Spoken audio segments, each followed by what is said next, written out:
Shali from Carajana Podcast, and here I am today with Anya, who is a senior in high school and also wants to pursue medicine. Thank you for being here. Hi, thank you for having me. I'm so excited. I think the biggest motivation for me is really simple. It's just to help other people. And I think a lot about the phrase that we're taught as children, treat others as you want to be treated. And that is the biggest thing that motivates me. And I think it's really fantastic that kids are taught that as when they're young because it helps build empathy. But it's unfortunate to see that more and more people forget that as they grow up. And to me, the most important thing is to remember that. And with everything I do, have the intention of, would this hurt someone? Would this make someone's day better? And that's what really just motivates me, to make sure that I'm doing the best I can to make someone else's day or life better. Because I feel like we all have, at a level, we all have like a certain obligation to each other. Like, we're all human. There's nothing really that makes us different. And the more you remember that, the more that you feel motivated to ensure that other people who are just like me are getting the fair treatments, their basic human rights met. And that's what really motivates me. And I think alongside that, thinking about how, so I was an immigrant. I was born in India and I moved here when I was like around 9. And when I moved here, I faced a lot of struggles in like finding people to be friends with, because I grew up in a very different place and there were so many different, there was a different sense of humor, there was a different way of talking here, a different culture, and it was really hard to fit in at first. And I think having faced those hardships also motivated me to make sure that in the future, when I do have a community that I feel like I belong to, other people who don't have a community can also find belonging. And that is what's really important to me. That's wonderful. Yeah, I mean, I guess kind of sometimes I kind of feel the same kind of community, feeling out of place in a way. I mean, I've lived in Bay Area my entire life, but I feel like I just connect more with especially Desi roots. I feel like this common syndrome that people might face, especially as immigrants, is where do I fit in a way? Yeah. Yeah. And I feel like, with the conversations that have been coming up in politics, it's talking a lot about, systemic racism and all this, maybe in a way, kind of white supremacy in a way. So they kind of make cultural values kind of disappear. So, yeah, could you share a deeply personal or impactful story that inspired? I feel like I don't have a singular story that has really inspired me. It's more a bunch of small moments that have happened that keep motivating me. I think if I was to think of one moment that had a really big impact on me, though, it was sophomore year. I was volunteering at this place called Sacred Heart Community Center. It's a place for people who are low income or unhoused to come get food support, to get clothes, and a bunch of other things. They help with a lot. And I was volunteering there in their clothes closet, where my role was to organize the donations we received, all the clothing donations, help people find clothes, and just kind of be of an assistant there. And it's a really fun job because I get to help people feel pretty, and it's so nice to see that even the power of just small things like clothing. But on this one day where I was volunteering there, towards the end of my shift, this man enters, and you could tell that he was unhoused. He had a lot of plastic bags that had a lot of his all of his items in it, and he just looked so tired, and he asked me if I had a backpack. And I looked around and I couldn't find anything laying around. So I told him I'd go check in the back. And so I come from the inventory section, and I'm holding this black backpack, and his eyes just light up. He becomes so happy. And then he starts thanking me, and he gives me a flower that he had in his bag. And he told me I might not be able to pay you, but I hope that this is enough. And I think that was really important to me because it reminded me that humans are good people. Especially every day when I open the news and I see all these horrible things that are happening around the world, I think to myself how can we do this to each other? how are people so cruel? But then I remember this moment where someone who was struggling and someone who was in such an unfortunate circumstance still had the ability to be kind. And so I, someone whose biggest problem might be feeling hopeless looking at news, like if that is my biggest problem, like I can be kind too. And so that was like really important to me. And I think another moment is kind of just like growing up with like social media. You see a lot of mass tragedies on your phone, and a lot of the times it's hard to deal with it. Like, it's so weird that I can see this on my phone, but I'm so grateful that I can see it on my phone as well because it teaches me a lot about what's happening. And like as a child, like seeing all of that, like there's no way you're not going to be motivated to want to fix that because no one should be like suffering. Especially with the rise of social media, like I think there's been so many, like I know lawsuits like that, like currently, like they bring up issues of adolescents with mental health issues and a lot of risky behaviors that show up, like drug abuse and alcohol abuse. And I guess the risks of social media, there are like many, but I feel like once you put across the right message on certain like viewpoints and topics, it's I'd say like that could be a really great useful tool, but like sometimes people incorporate their own biases, right? And it's Mhm. like not accurate, and then there's like not like the information just gets thrown around. So I guess Yeah. like when confronting that, what were your insights? I think when I look at news on social media, I try not to get like factual news. It's more about looking at experiences because like you can look at as many statistics and as numbers as you want, but that's not what really should motivate you. Like if the statistics say just one person is suffering, the world might deem it to not be a big enough issue, but if you see a video of that one person describing how they feel,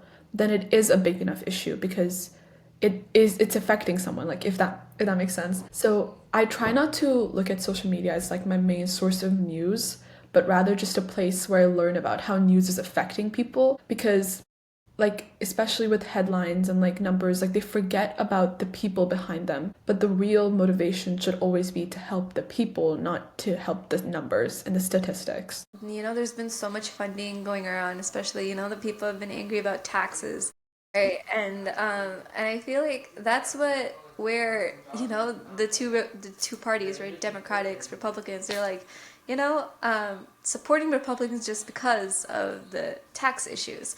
So I feel like, I mean, it could be viewed reasonable, but I guess what is your stance on this contradicting value, and also, how do you approach these social issues or adversities?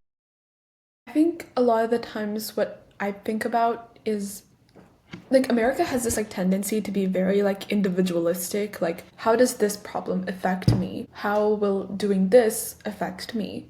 But a lot of the times, not everything is like about you, if that makes sense. And I think that is like the worst part about being in America is like seeing how much people only care about themselves. And I think people would benefit more if they considered how certain issues are affecting other people too.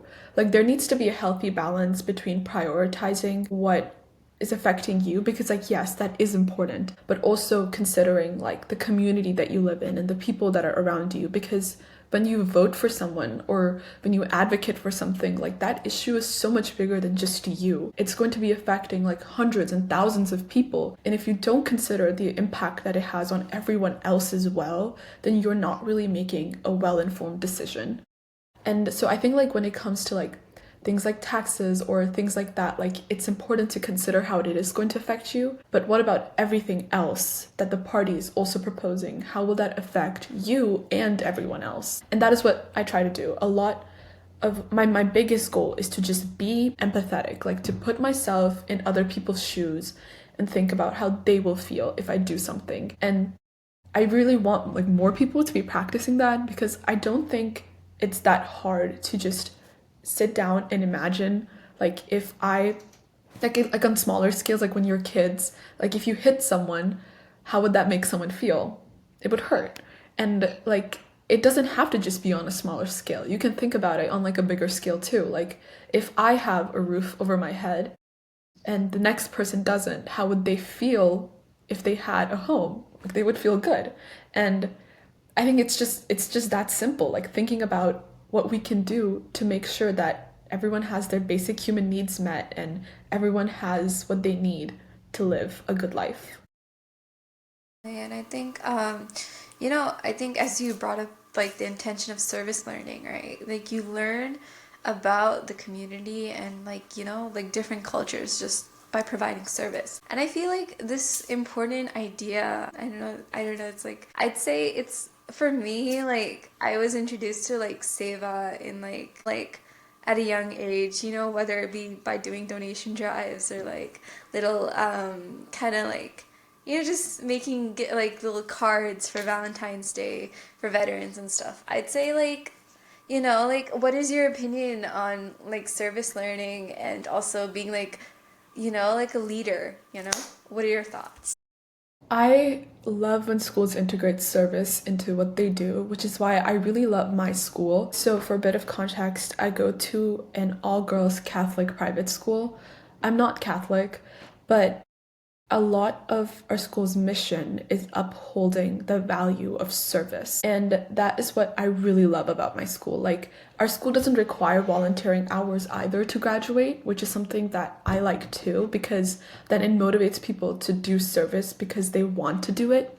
And a lot of people might think like, oh, why would anyone want to like spend their time doing it if no one's forcing them to do it? But like my school, like we integrate it from like our very first day on campus.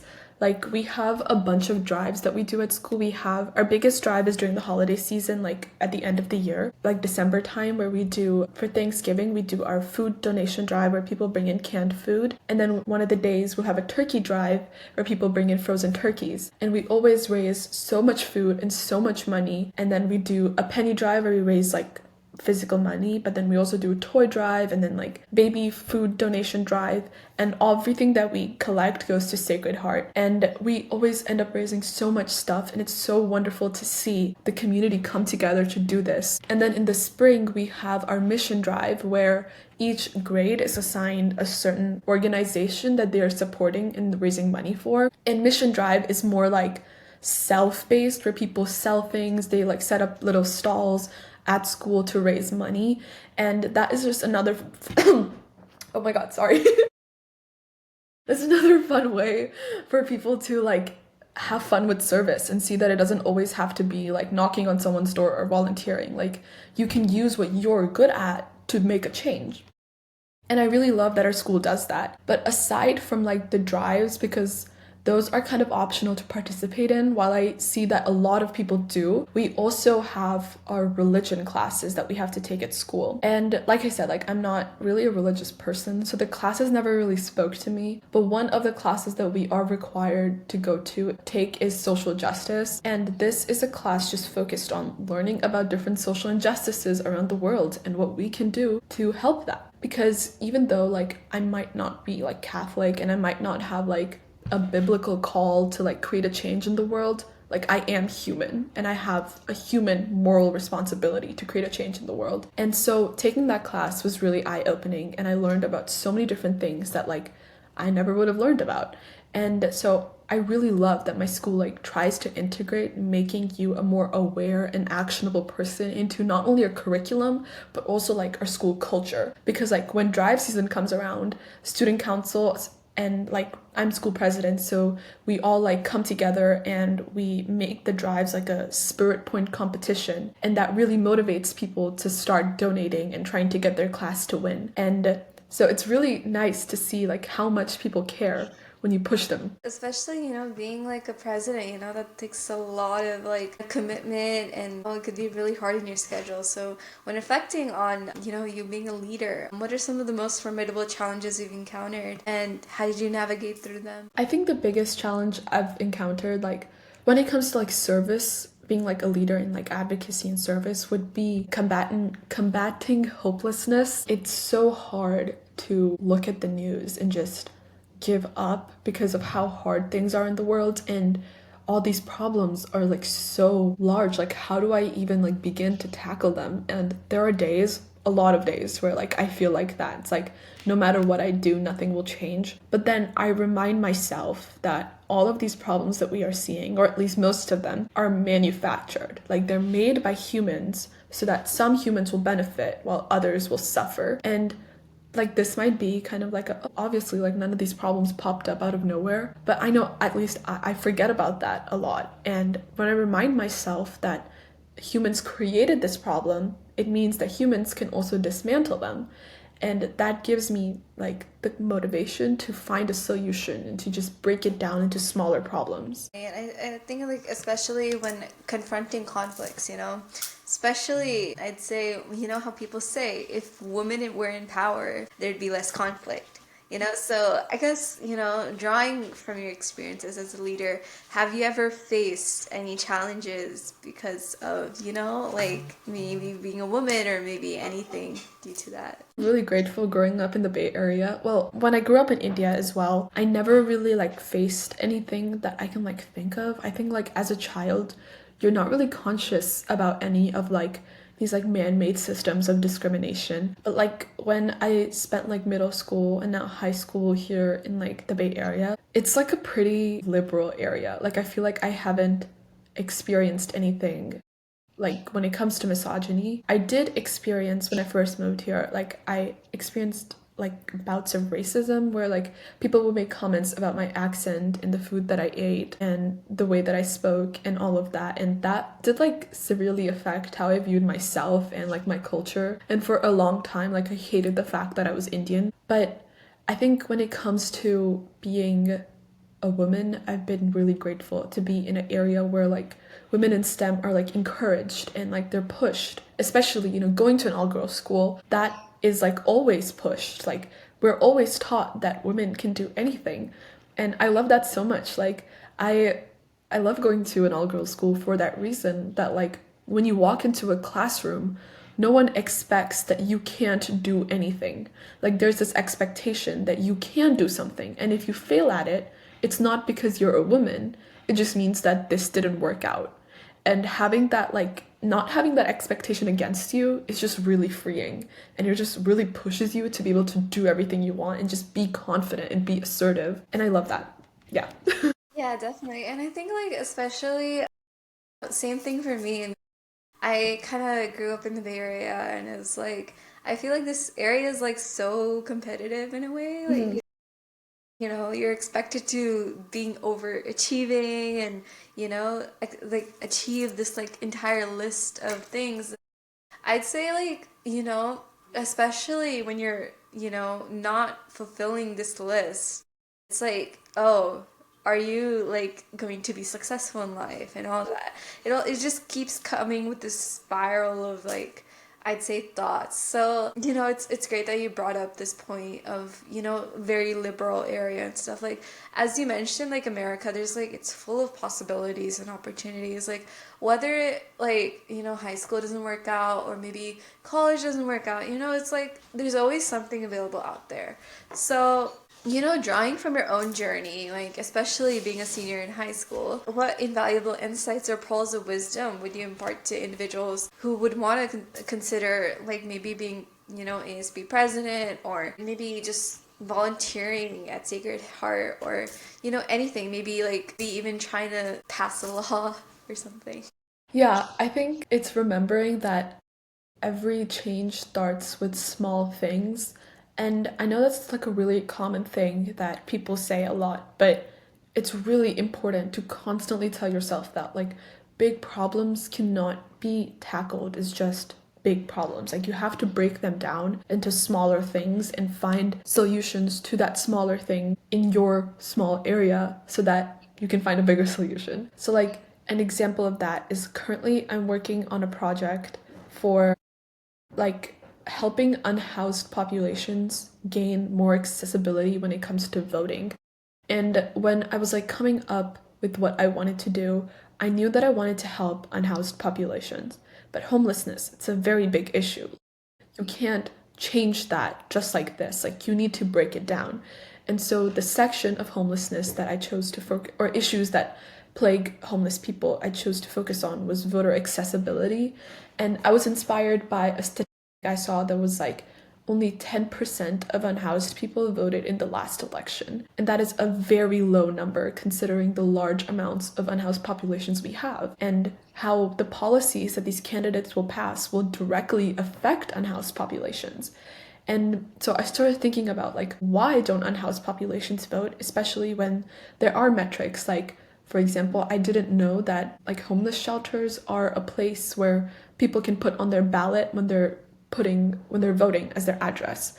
So like certain like barriers are removed, but obviously like homeless people still aren't voting. And so some like things that I was like brainstorming was like you could pass out pamphlets to like give out more education on voting, but not on just like issues that the candidates will like propose, but more just like specific platform ideas that like candidates have that will affect homeless people, if that makes sense. So like if there are two candidates, this is what candidate A wants to do for unhoused populations, this is what candidate B wants to do for them. And just based on those plain facts, hopefully more unhoused people will feel motivated to vote because let's be honest, like they don't have the time to do the research to figure out who to vote for. And that's like completely fine. That's so understandable. So we have to bring the information to them. And that's like a small thing that you could do that could potentially increase voting numbers. And so that is like one thing. And I think another thing when it comes to like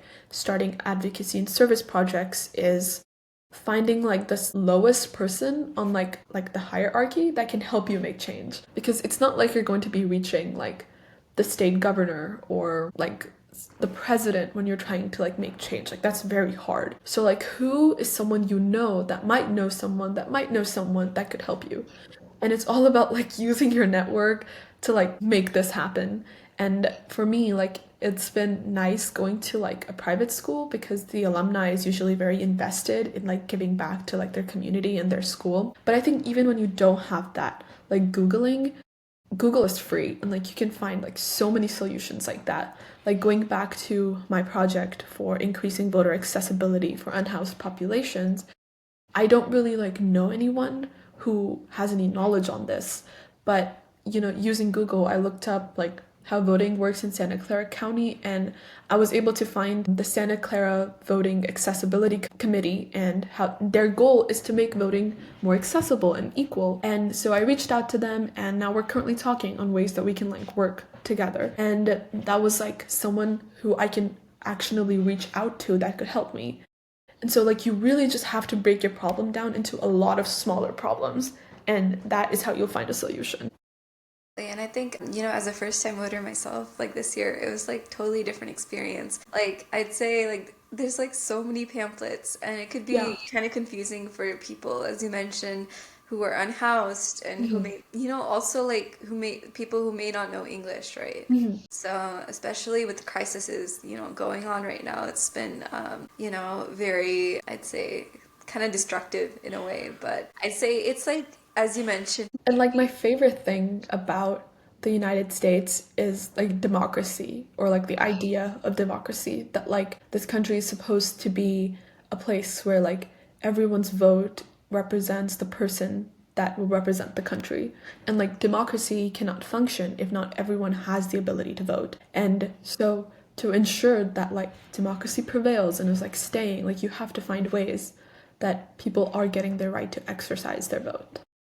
yeah, definitely. And I think, especially with the new, like, what are your thoughts on the Department of Government Excellence and those programs? I think I'm interested to see where it's going to go, to see like what impact it's going to have on. I think the thing that I'm most interested in seeing what will happen is the cutting back on the Department of Education, and to see how that's going to impact students across America when it comes to getting student loans, when it comes to learning about history in schools. It's going to be a very interesting time, especially with like book bannings. Like I'm quite worried about how students are going to learn about different topics that are like considered controversial, and controversial topics like sometimes it's just like learning about things that happened in history. And if we don't learn about history, how do we prevent it from happening? And so, yeah, I think having more access to education across the country as well through like this is where I think like social media is just really wonderful because like people can like access banned books, people can access like see people who are different from like the constructs that society has created and told you it's like normal. Like no, there are people who live different ways and like the more you explore that, like the better it is, if that makes sense. I think especially with social media, like I'd say there's like so much out there. Like there's so much historical accounts on there, especially, being Desi. Like, there's a lot of cultural representation. Mhm. Like at times, when you go to school, right? Like it's like totally different like backgrounds of people that are present. Sometimes they may not understand where you come from in a way. So it's like, maybe there's a religious holiday on one day and then, people are maybe judging you in a way. So I feel like, what is your insight on how cultural representation could be better portrayed on social media and also, in schools or communities? I think in schools, a lot of it is just having more like affinity groups and cultural groups on campus because their mission is to share their culture and share their holidays with people. And it's always just really fun to like see these different things. And I know like at my school we had our Lunar New Year event where our Asian Pacific Islander Student Union hosted, and they had such delicious food there. Food is such a big motivator for people to come to events and learn about things. And I think like if you share your cultural food, like more people will come and like they'll want to eat it and they'll understand more about your culture. And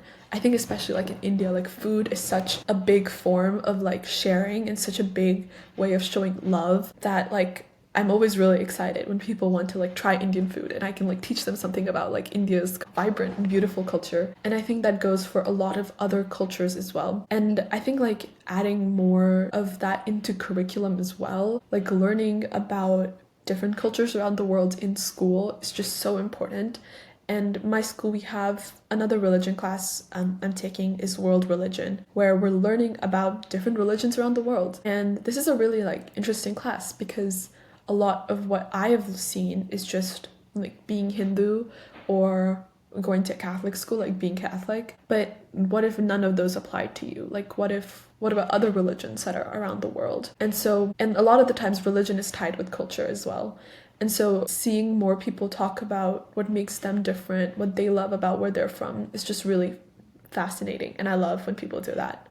Yeah, I'm really excited for that part to be able to like see people from even more cultures because like you said in the Bay, it's pretty much just like Asians, like South Asians and East Asians. And a lot of the times it becomes kind of like frustrating to just like see everyone who only thinks the same as you. And so I'm excited to go to college to be able to like see so many different perspectives on like thinking as well. I think especially like, it's just like I feel like this like mentality, right? It's also not just like certain cultures, it's just like, maybe just like it's due to this immigrant stories that people have gone through, right? Like you have to be like following this track to be successful. So, embracing this journey of the like finding one's career and entrepreneurship in a way, like as you mentioned through service learning, like what are your insights on finding your path and how are you applying it to your own life? For me, like finding my path was really tough for me because I didn't know what I wanted to do. I want to be so many different things. Like examples like in the bell jar when Sylvia Plath like writes about all the figs on the tree. Like there's so many things that I want to do in my life. Like how do I do them all? But I knew that at the core of it all, for me at least, like I had one main mission, which was to help people. Like that has always been my mantra since I was a child. And I chose to combine it with science because I really love science, like something I can learn about like for hours on end. I think combining my passion for helping people with science landed me to studying medicine. And I know, like, for other people, I think my biggest advice, like, if you're struggling to find out what you want to do, is to just try everything out. Like, try new things, and something will click. Like, for the longest time, so freshman year, I thought I wanted to be a graphic designer. And so I started taking a course in graphic design.